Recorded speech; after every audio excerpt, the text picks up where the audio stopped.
Senhores telespectadores, este ano 2000 está a aproximar-se do fim. Até agora eu esperei, mas esperei em vão. Eu pensava que o ano 2000 devia ser em Portugal um ano imensamente consagrado à recordação do Brasil. Faz agora 500 anos, pela mão dos portugueses, entrou na história uma das mais belas nações da Terra. Julgava que era isso, as comemorações da chegada de Cabral ao Brasil, esse magnífico povo, esse país maravilhoso, essas cidades deslumbrantes que iam ocupar todo este ano 2000. Enganei-me. Afinal, esse não foi o facto dominante do ano. O que é que aconteceu assim mais importante? Os senhores lembram-se? Eu estive aqui a dar um balanço. Acho que foi realmente a visita do Papa, foi uma coisa importante, e a revelação do tal terceiro segredo de Fátima,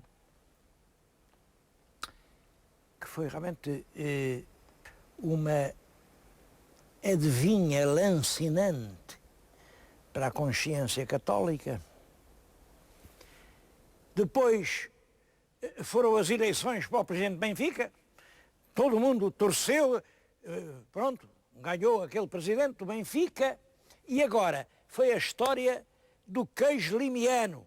Se não fosse o queijo, o orçamento não passava. Imaginem o destino de uma pátria dependente do sabor de um queijo. Foi isso que encheu em Portugal o ano 2000. Do Brasil quase ninguém se lembrou.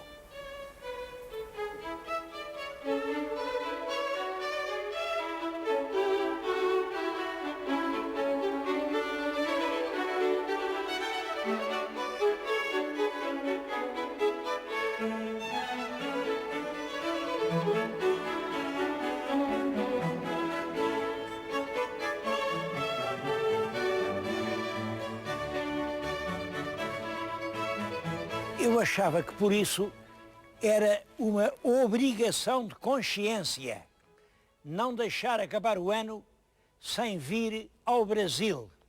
E olhem, eu realmente fiz das fraquezas forças. Isto para mim já é difícil, mas vim, estamos no fim do ano, e vim acabar estes programas no Brasil. É claro, onde o primeiro sítio só podia ser o Rio de Janeiro. Rio de Janeiro, como sabem, foi capital do Reino Unido, Portugal e Brasil. Portanto, a capital do meu país durante alguns anos. Bom, mas o Rio de Janeiro é muito grande. O Rio de Janeiro é uma cidade que tem cerca de 8 milhões de habitantes, é uma cidade enorme, tem muitos monumentos, uma cidade riquíssima e uma cidade lindíssima. Bom, pessoalmente, eu acho até que é a mais linda cidade do mundo. Mas isso é uma união minha que eu guardo para mim. Nunca vi nada que me emocionasse tanto como este Rio de Janeiro. Agora, qual era a casa do Rio de Janeiro que eu devia escolher para fazer o programa? Vim para aqui, já viram, isto parece assim uma catedral, um grande templo gótico. Não, eu estou numa grande biblioteca portuguesa, é o Real Gabinete Português de Leitura, que foi fundado em 1837 pelos portugueses. 1837 é uma data importante porque o Brasil é um país independente de Portugal desde 1822. 1822 a 1837 vão 15 anos. Bom, 15 anos é o tempo de nascer, de entrada à adolescência, e os velhos portugueses começavam a recear que os seus filhos já se não lembrassem mais de Portugal. Então criaram um gabinete de leitura, o Real Gabinete. Este edifício já não é o de 37, porque em 37 fizeram numa casa, como as que havia, mas isto foi sempre subindo, sempre subindo, e quando chegou o terceiro centenário da morte de Camões, em 1880, inauguraram esta verdadeira catedral. Isto é uma catedral da cultura. O património daqui é riquíssimo, é das mais ricas bibliotecas do mundo, Há aqui, daqui a pouco, 500 mil de volumes. Eu vou-lhes falar só de três que me comovem muito. Os portugueses fizeram questão de oferecer logo à sua biblioteca a primeira edição dos Lusíadas. A primeira. Isto é um livro raríssimo. Há meia dúzia de exemplares em todo o mundo. Bom, há aqui uma coisa curiosa. É que aqui em cima vê-se mal, mas há um pelicano.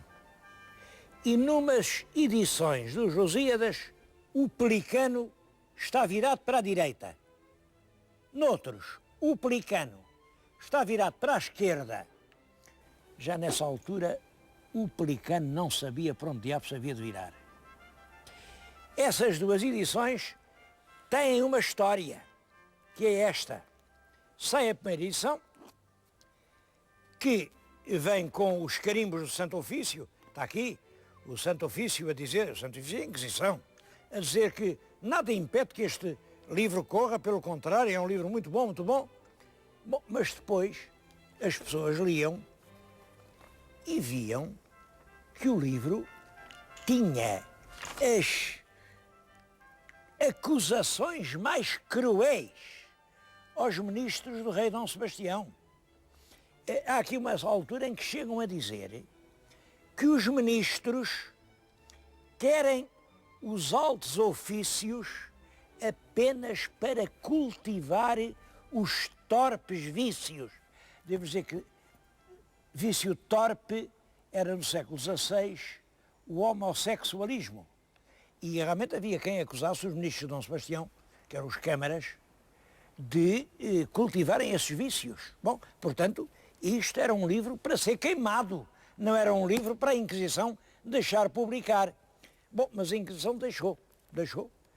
Acho que foi por distração, eles não deram por isso, o livro saiu, é claro, esgotou-se imediatamente, toda a gente queria ver o livro do escândalo, e eles fizeram outra edição a fingir que era a primeira. Só que também tem 1572, só que aqui, esta gravura da capa, imprimiram ao contrário e o pelicano ficou ligado às avessas. Eu julgo que esta é a verdadeira explicação das duas primeiras edições dos Lusíadas. Um outro livro que me emociona muito e que está aqui é também uma edição dos Lusíadas. Esta é uma edição muito pequenina, é que quanto mais peso isto tivesse, menos peso tinha a gasolina. E era a gasolina que tinha que trazer os aviadores portugueses Gago Coutinho e Sacadura Cabral desde as praias de Belém até às praias do Brasil. Eles vieram, mas mesmo assim trouxeram os Lusíadas e está aqui escrito pelo punho de Gago Coutinho: veio conosco de Lisboa ao Rio de Janeiro, nos hidroaviões Lusitânia, F-16 e F-17, voando 4.500 milhas. Rio, 17, parece-me que é do 6, 1922. As assinaturas dizem Sacadura Cabral, Carlos Viegas, Gago Coutinho. Os nossos aviadores, para atravessarem o Atlântico, trouxeram consigo, como quem traz uma relíquia sagrada, este exemplar dos Lusíadas. Eu não sei se eles tiveram tempo de o abrir, se não, acho que se abriram, devem ter lido talvez estas últimas estrofes em que Camões nos diz, dirigindo-se ao rei: mas eu, que falo baixo e rudo, de voz não conhecido nem sonhado, da boca dos humildes, sei contudo que o louvor sai às vezes acabado. Esta profunda verdade é da boca dos humildes que nasce o louvor que mantém as nações de pé.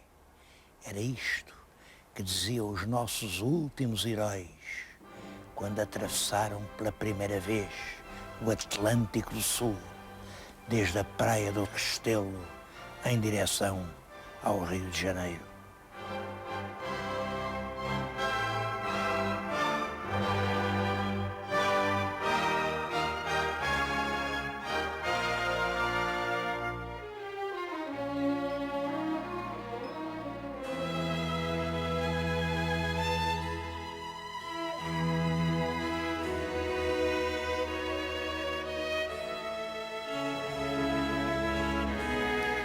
Esta biblioteca está cheia de preciosidades, mas eu vou só referir mais uma. Esta é um livro manuscrito. Eu vou-lhes ler as primeiras linhas do manuscrito. Diz aqui, prefácio, que é para ser impresso em tipo diferente do corpo do livro.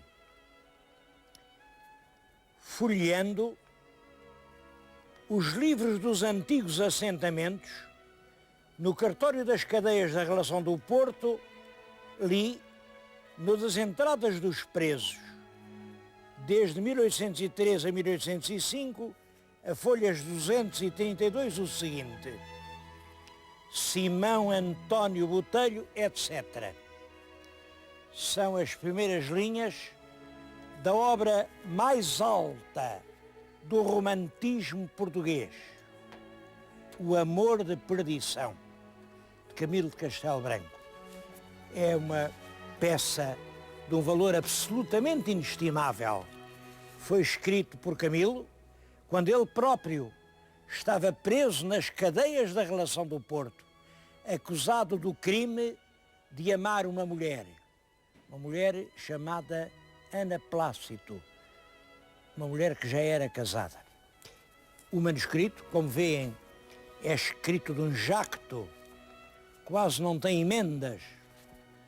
Pertence hoje ao Real Gabinete Português de Leitura do Rio de Janeiro. Não há dúvida que nós demos ao Brasil tudo quanto tínhamos de melhor.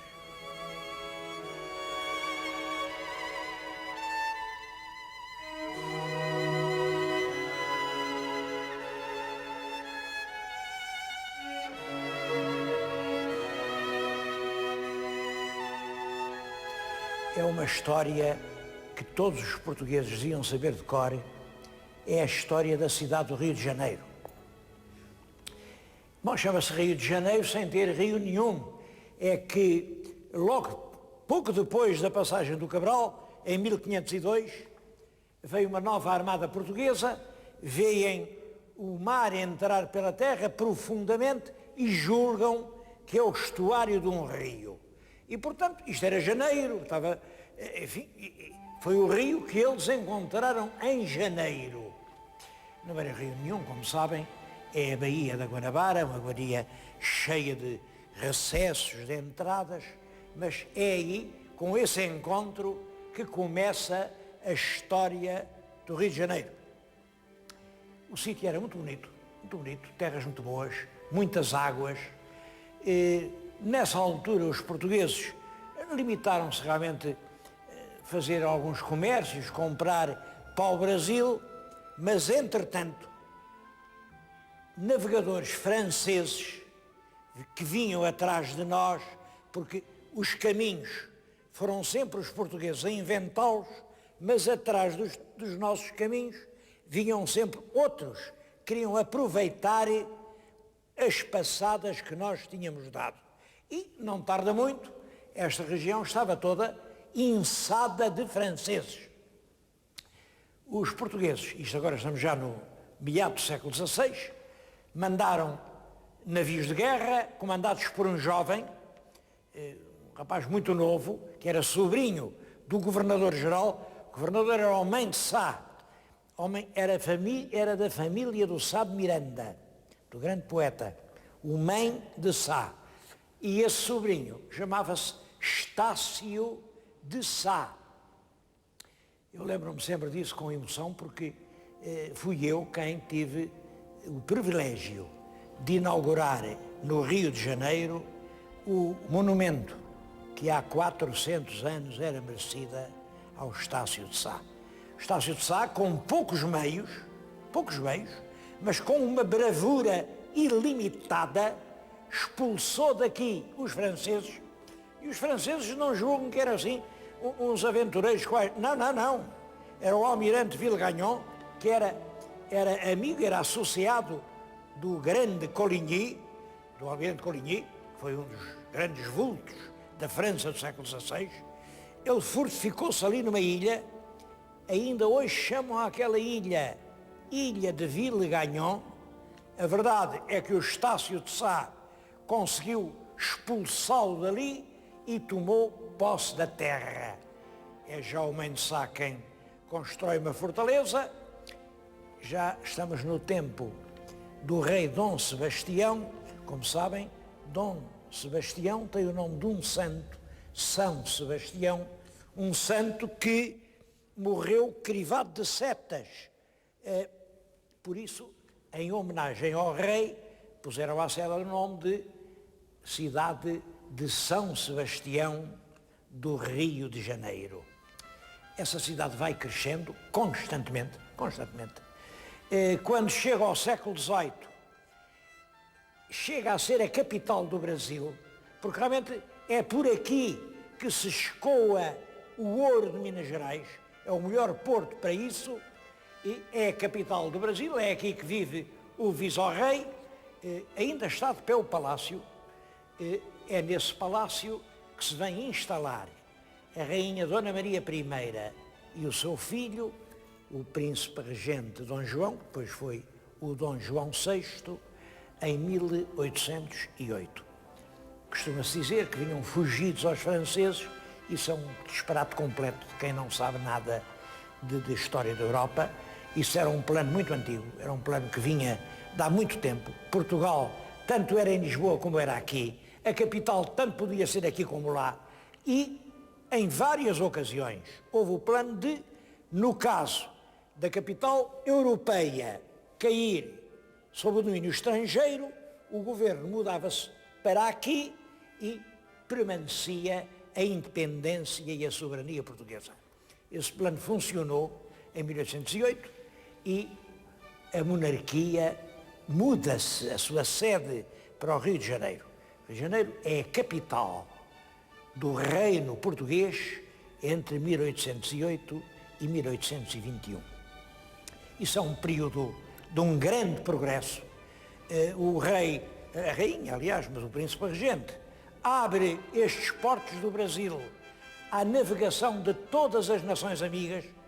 É claro que isso era um artifício diplomático, porque nós estávamos do lado da Inglaterra e, portanto, a única nação amiga era a Inglaterra, o resto estava tudo com Napoleão. Portanto, abrir às nações amigas queria dizer abrir à Inglaterra. Mas, realmente, essa abertura desenvolve imensamente o Brasil. É quando cá está a monarquia, que convidam uma missão científica francesa a vir aqui para conhecer melhor esta realidade brasileira. Era uma terra de que se ouvia falar, mas os europeus não conheciam. Então veio uma missão francesa que incluía um pintor, o João Batista Debré. Eu há muito tempo que queria ter a obra do Debré. Ele em Lisboa nunca a encontrei, lá nas livrarias, e quando cheguei aqui, fui aqui um bom livreiro, e perguntei, vocês têm o Debré? Sim, senhor, eles tinham o Debré, a viagem pitoresca e histórica ao Brasil, que hoje tem 4 volumes, cheios de belíssimas gravuras, e eu ontem pude realizar a alegria de comprar o Debré. Depois vim aqui ao Real Gabinete e vi que afinal aqui eles têm a primeira edição, a primeira do Debré. É claro que as gravuras têm muito mais relevo e estas gravuras são uma reportagem viva do que é o Brasil nos inícios do século XVIII. Uma pessoa folheia estes livros e vê aqui todos os aspectos da vida da cidade. Começa por uma vista geral da cidade vista ao longe. Aquilo é pintado ali em 1816, portanto há perto de 200 anos. E a seguir é a vida da cidade. Uma das primeiras gravuras representa os negros a apagar os candeeiros quando rompe o dia e acabou a noite. Outra gravura, de manhã as pessoas vão à missa e quando vão à missa compram flores. Ali é uma ambulância que leva a extrema unção a alguém que está a agonizar. Aquela outra imagem é muito engraçada, é o contrário da agonia, é um batizado. Nasceu um menino branco e vai numa caleche, no colo da babá, vai a batizar. Ali é um casamento entre negros ricos, o que é importante, já havia negros que eram ricos. Esta é uma gravura mais histórica, é um batalhão português que a toque de caixa sai do Rio e marcha para o sul, vai para a guerra do Montevidéu. Estão agora a ver o Largo do Paço. O Largo do Paço chama-lhe agora Praça 15, mas ela não mudou muito. E aqueles magotes de povo estão a ouvir uma estranha novidade. Estão ali a jurar obedecer a uma Constituição que vai ser feita em Lisboa. É a Constituição Liberal, de 1822. É claro, a Revolução não tarda que obriga toda a corte a voltar a Lisboa. O que vemos é ali um bergantim que parte do Rio de Janeiro e leva a rainha louca, para uma nau. Esta outra imagem é o Brasil que proclama a sua independência e escolhe para chefe do novo Estado o imperador Dom Pedro de Alcântara, filho do rei Dom João VI. Nessa altura fez-se uma enorme festa aqui num teatro do Rio de Janeiro e mandou-se pintar um pano de boca de cena. Esse pano era uma obra-prima. Sabemos como ele era em virtude deste desenho do Debré. Reparem a alegoria, a apoteose que é este pano de cena. Agora são aspectos da vida nativa. Aqui é uma dança entre índios. Ali é uma cena impressionante. Os portugueses que penetram no interior da selva e, portanto, penetram e só encontram dificuldades e penetram a disparar os seus arcabuzes contra as azagaias dos naturais. A guerra entre o tempo de agora e o tempo antigo, entre o arcabuz e a azagaia. Vemos aqui agora indígenas, eram realmente caboclas, mas que já trabalham como lavadeiras no Rio de Janeiro. Estes já são nativos soldados de artilharia, vem ao peito, é P I, Dom Pedro I, artilheiros, portanto, do primeiro imperador do Brasil. Ali é um moinho de açúcar, além é uma imagem triste, é um escravo que está a ser maltratado e chicoteado pelo seu feitor. Ali vê-se um médico negro a fazer na rua, a dar a sua consulta, a pôr aquelas coisas nos negros que estão deitados no chão. E a última imagem mostra-nos a aclamação do imperador Dom Pedro I. É aí que termina realmente este primeiro livro do álbum do Debré. Nessa altura, o Rio de Janeiro deixa de ser, evidentemente, a capital do Reino de Portugal, ou do Reino Unido de Portugal e Brasil, e passa a ser a capital do Império Brasileiro. É uma das grandes nações do Novo Mundo. Mas sobre isso, sobre a independência, sobre o Dom Pedro, eu acho que o sítio melhor para falar são as margens do Ipiranga. Foi aí que ele lançou o grito célebre: independência ou morte. O meu prezado telespectador, acompanhe-me no próximo programa, que eu prometo levá-lo às margens do Ipiranga.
Este programa é patrocinado por Soluções Industriais e Domésticas Domplay.